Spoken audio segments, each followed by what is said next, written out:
Welcome to Mock the Week. I'm Dara Breen. Joining me this week are Andy Parsons, Zoe Lyons and Russell Howard, Sean Walsh, Hugh Dennis and Milton Jones.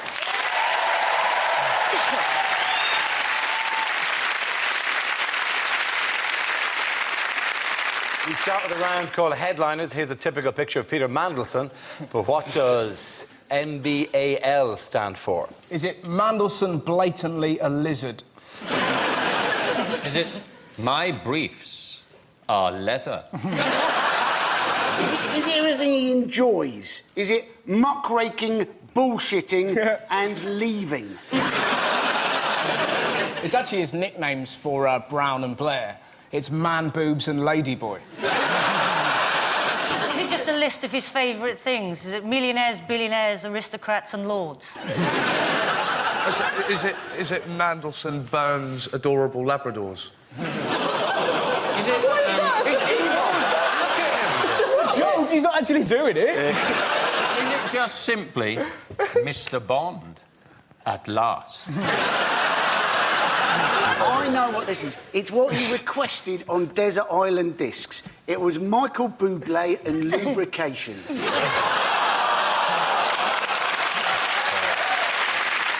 How gutted would he be if lubrication were like a jazz band? I reckon it's Mykonos, booked already, love. Mandelson Burns a leprechaun? Certainly not. Sorry.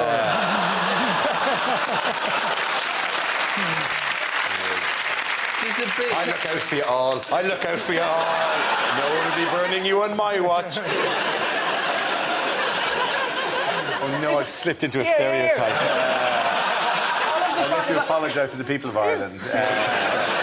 The correct answer is... Mandelson's book, Anger's Labour. Congratulations, very good. Well done.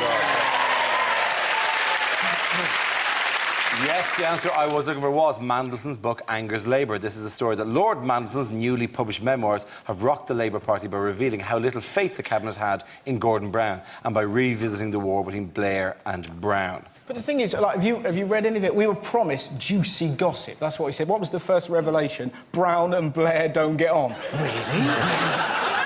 We want juicy details. What I want to know is how mad was Brown towards the end of the election? I bet you there was one day where they found him in his room, surrounded by dead weasels, and he was just dressed as Lady Gaga. But then there's members of the Labour Party said they were going to try and stop him publishing his memoirs. But, of course, the only way to stop Mandelson is a little bit of garlic and a stake through the heart.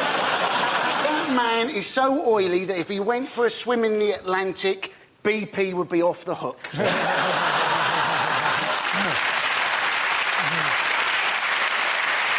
Hang on a minute. Mandelson appears to be dressed as the compere the meerkat for some reason. Yeah, this is the notion that he advertised them. They were serialised in the Times, and they advertised them for it. Pitched as a fairy tale. There were these two mighty kings and then an evil... Who are we in this situation? Are we the villagers in this story? I am Shrek, I know. I'm an idiot. I know where I fit in the fairy tale scheme. It's weird to think he's the son of Nelson Mandela.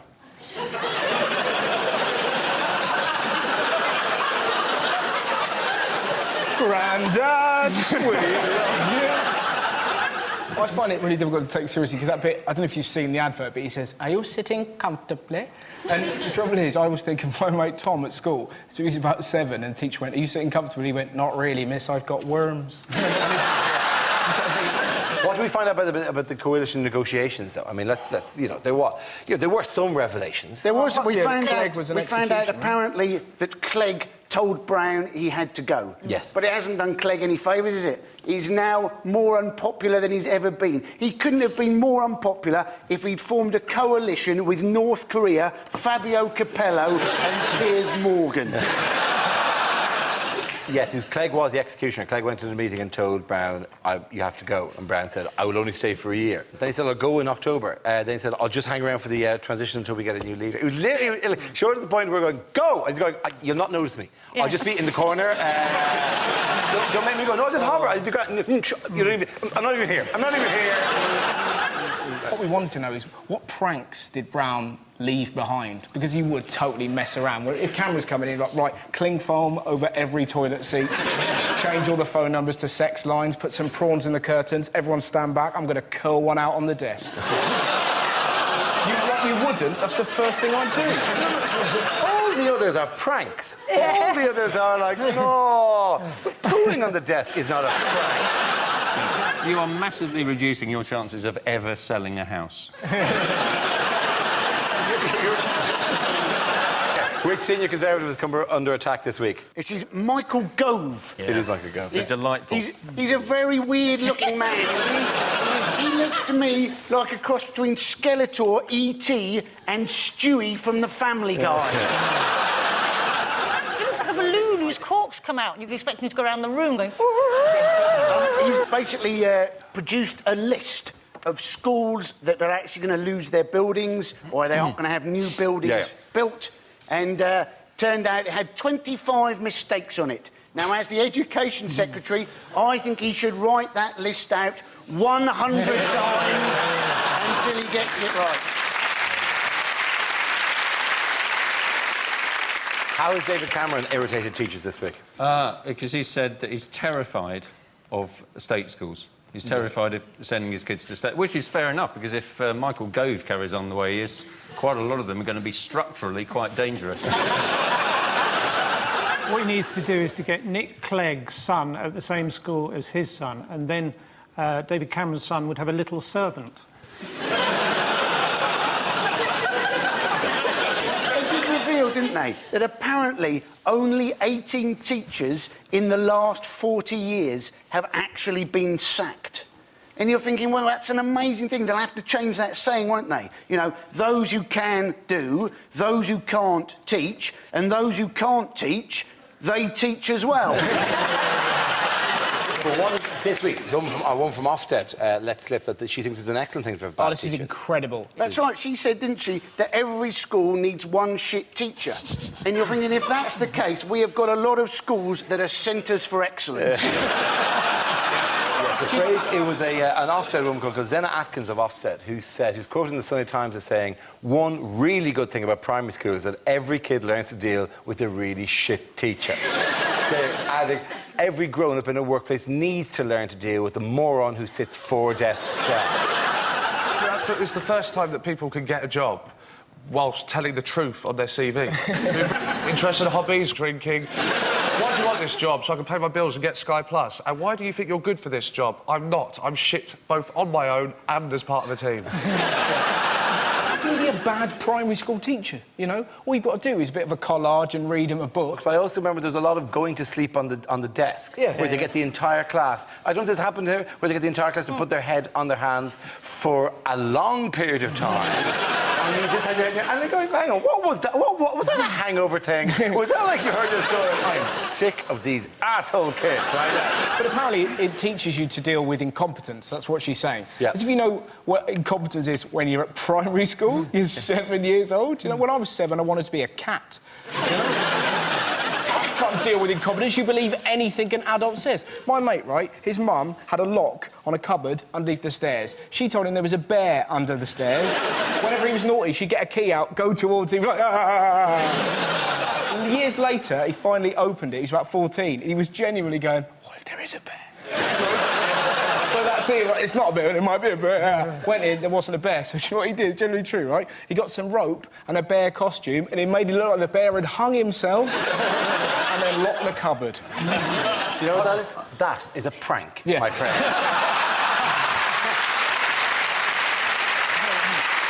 The points again, that man. Go to Russell, Zoe and Andy.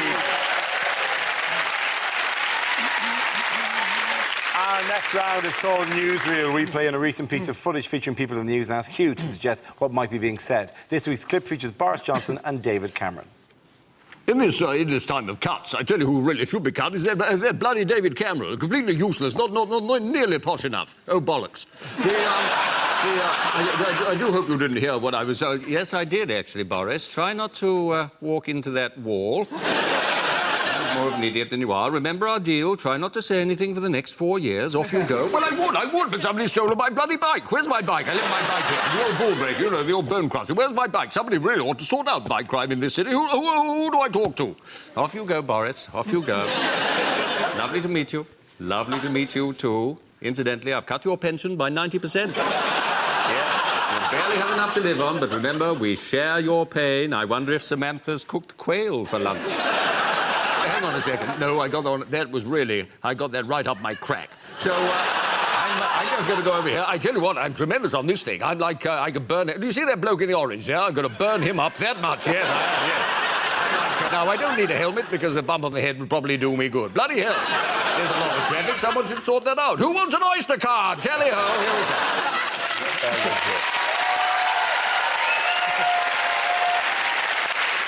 Now we play a round called Who Will Win? Let Paul the Moctopus decide.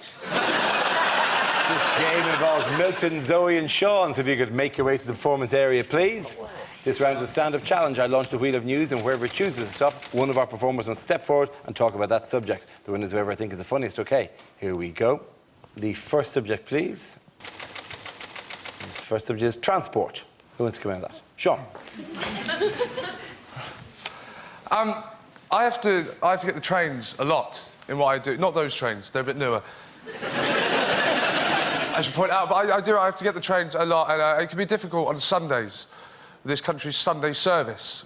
Now, for those of you that haven't used the trains on Sundays, I'll explain to you how it works. Basically, you pay for a train,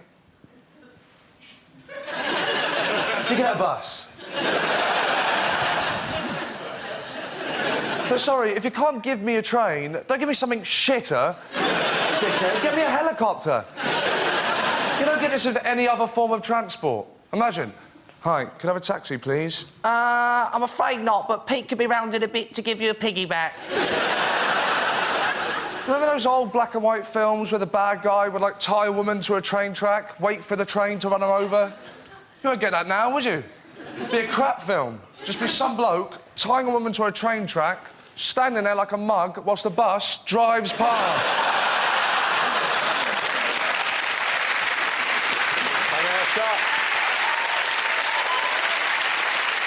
OK, let's spin the wheel again. The subject is holidays. Who wants to come in on that? Zoe. I always think when it comes to holidays, why go to the effort and expense of going abroad when you can have just as disappointing experience in this country?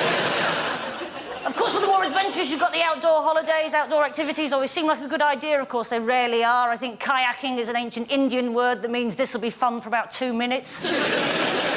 I actually went camping last year for the first time in my life. Went camping for 5 days in England. It rained for 5 days. I didn't get a tan, I got mould. You know, when you come back from holiday and people go, nice colour, I go, do you like it? That's moss. I have grown moss. I thought the next time I feel like going camping, I will just stay at home for 5 days and not have a shit or a shower. OK, that leaves us with Milton. Let's see what we've been left with. Let's spin the wheel. Relationships, Milton. Sometimes I think I should settle down and have a mature relationship, but then I think to myself, it's the middle of the conker season.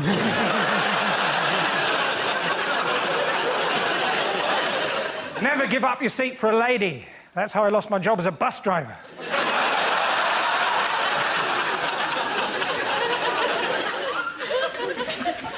I owe my mum. She told me there was a bear living under the stairs.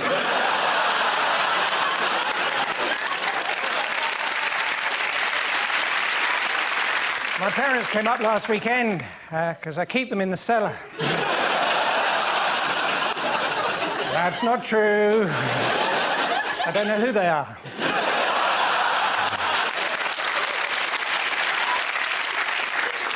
I got home from work the other day and my wife was wearing this slinky number, which only really worked when she went downstairs.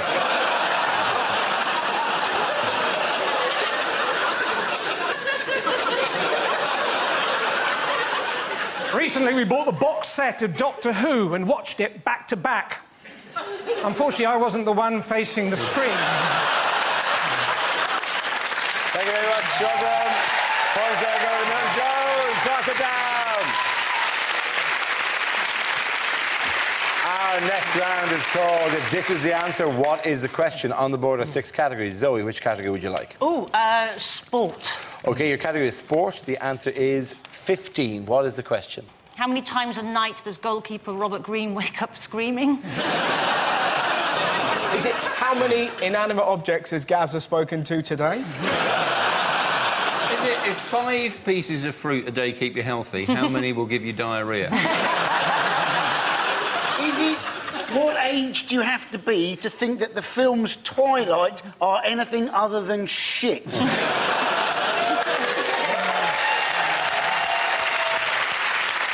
it, I actually think they speak to me. Is it how many gallons of oil are now left under the Gulf of Mexico? Is it how many magic biscuits are there in the magic biscuit tree?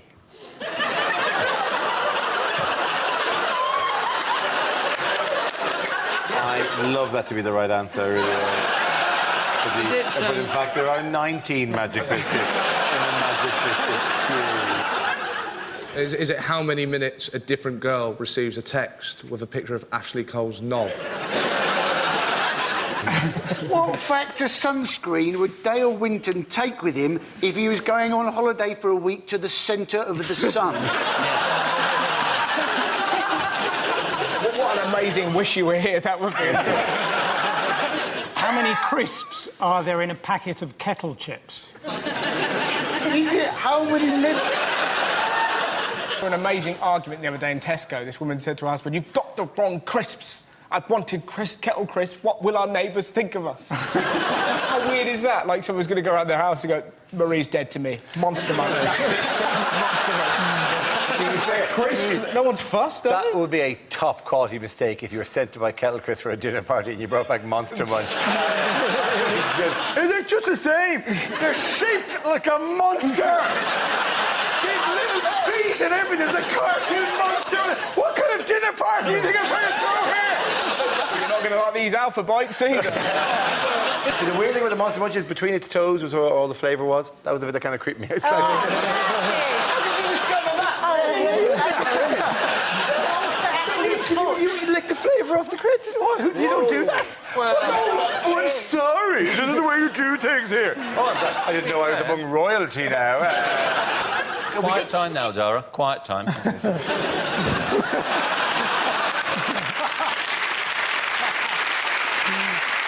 think I actually know the answer to this. How many cards were given during the World Cup final match? You're absolutely right. Well done, Zoe. That's great.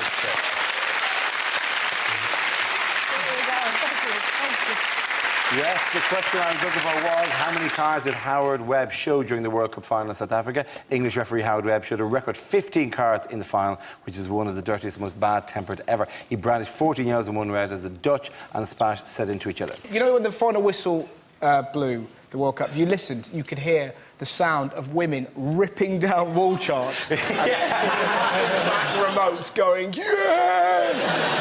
As men go, our time is over. Which lucky pundit managed to have a 100% success rate, though? Oh, that would be Paul the Octopus. It would, of course, be Paul the Octopus. It says something about the quality of the football at the World Cup, that the star of the World Cup is an octopus star. But given that it is essentially one animal eating another animal, it is an act of... it was like they put mussels or oysters in? Mussels. Mussels. And you had to go in and eat the mussel. I mean, it is essentially no different to had they gone, we've got 2 goats, and we've given a flag of Spain on one and a flag of Germany on the other. Now release the lion! And whichever one Simba carries off squealing. It wouldn't be quite as appealing to watch. Oh, no! Oh, Spain, OK, grand. What's fantastic about it, though, was that he predicted that Germany would lose in the semi-final. Yeah. And he got death threats from Germany. And the Spanish Prime Minister offered him safe haven. He said, come to Spain. And I would... Just one word of warning to Paul the Octopus. Paella. Paul the Octopus actually comes from Weymouth. He's one of ours. He's one of ours. The thing was, when he was here, he could predict absolutely nothing because he wasn't given the right training at a young age. So basically, he's a celebrity octopus now. Yeah. He's the coolest octopus on the planet. He can go back into the ocean now, and all the female octopuses are going to love him. Yeah. He's like this pimp. Yeah. He can go back in and be like, yo, girls, how are you? How are you? How are you?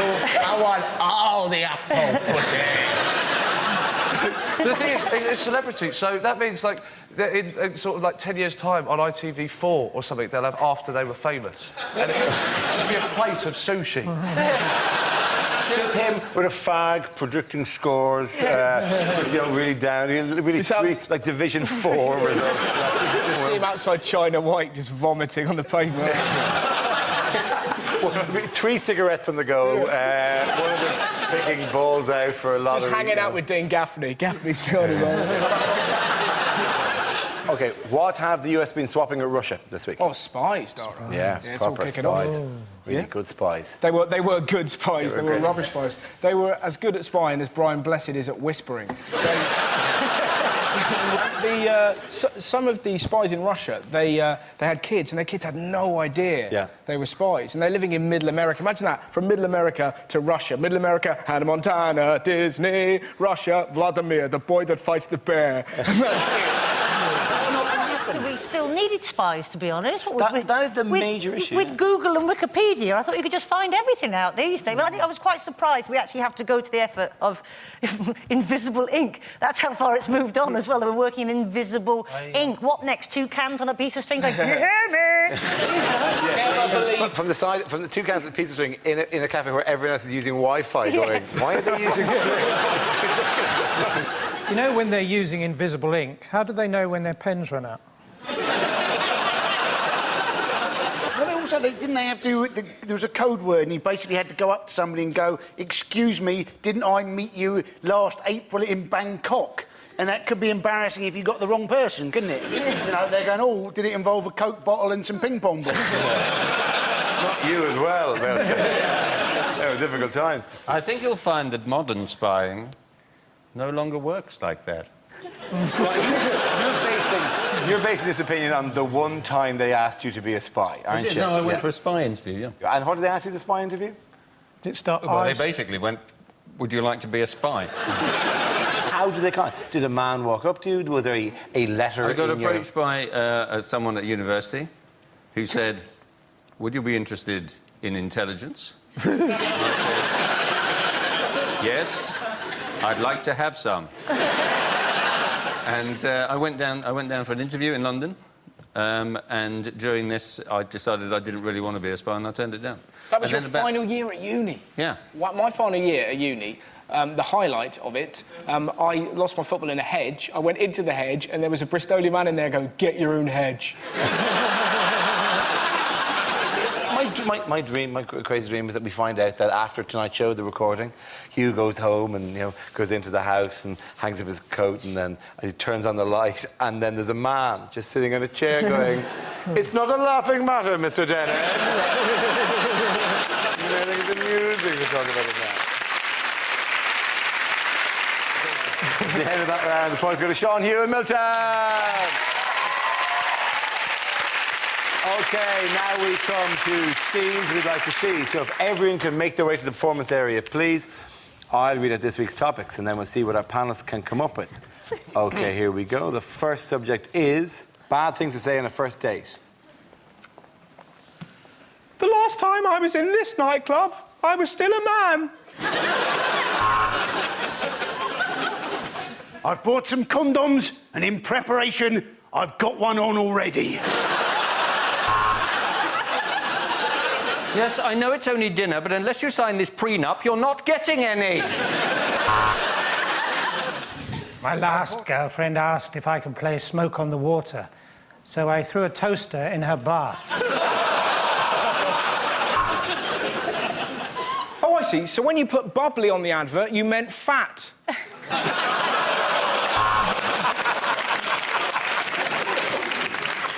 You've got good hips. Let me see your teeth. We'll take her.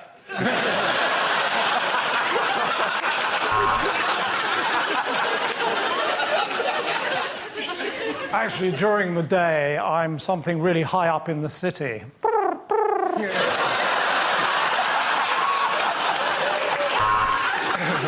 Well, so anyway, so listen, that's enough about me. Tell me about your sister. OK, I did crop my Facebook photo so as you couldn't see my conjoined twin.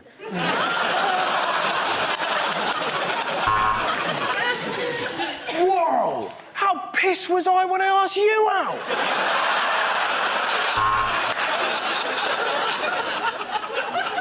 Not as pissed as I was when I said yes.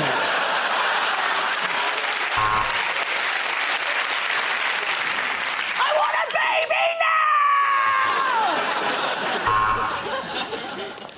now! There's nothing you can do about it. I know I'm gonna shag you.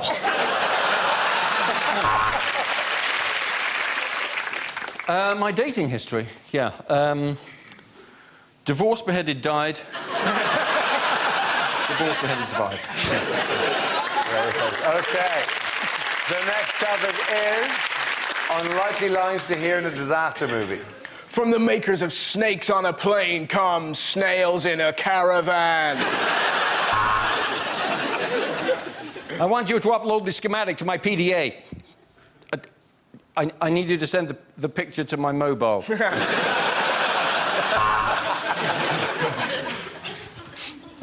Ambassador Thrall, are you telling me that intergalactic war occurred? Because one of your people said, I'm going to the shops, do you want something? And another one replied, yes, get me a galaxy.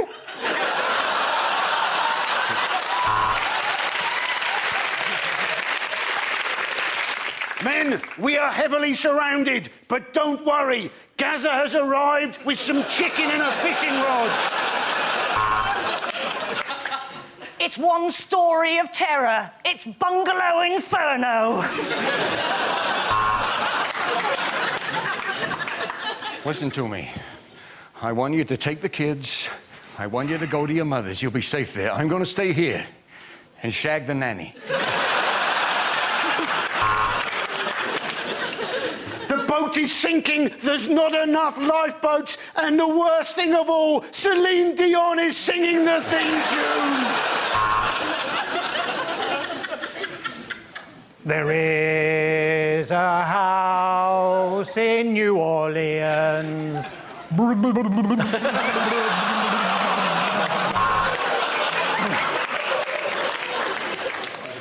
The Martians landed at around 4 a.m. in Bracknell, went and left again. The ship is sinking. I don't care. I'm a duck.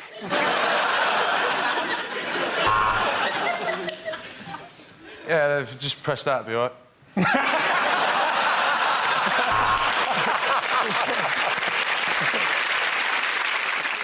This is a virus like we have never encountered.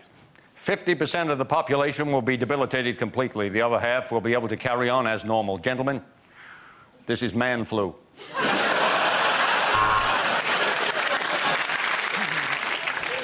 Do you not realise? If this contagion spreads, the entire X Factor judging panel could be wiped out. OK, at the end of that, the points go to Russell, Zoe and Andy.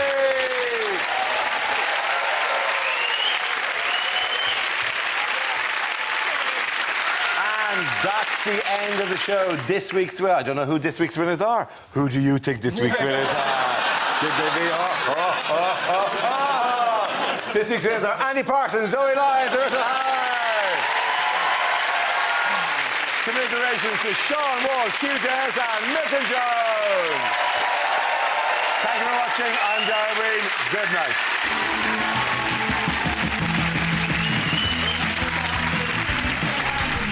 Check out the new BBC Comedy websites full of exclusive clips from top talent and up-and-coming comedians. And on BBC Three now, South London's favourite geezer, Lee Nelson, with more cheeky comedy. It's well good.